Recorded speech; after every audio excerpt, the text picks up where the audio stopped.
Kwema. Mwenyekiti. Hapa mwenyekiti hapa.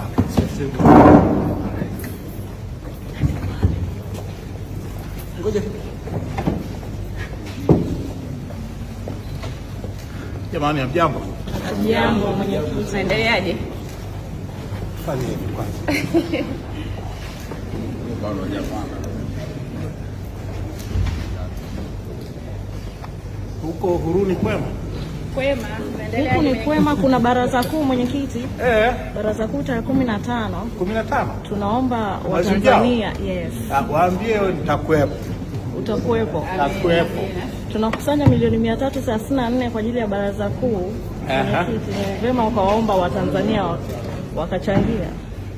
Changieni baraza kuu, changieni Chama cha Ukombozi. Haya.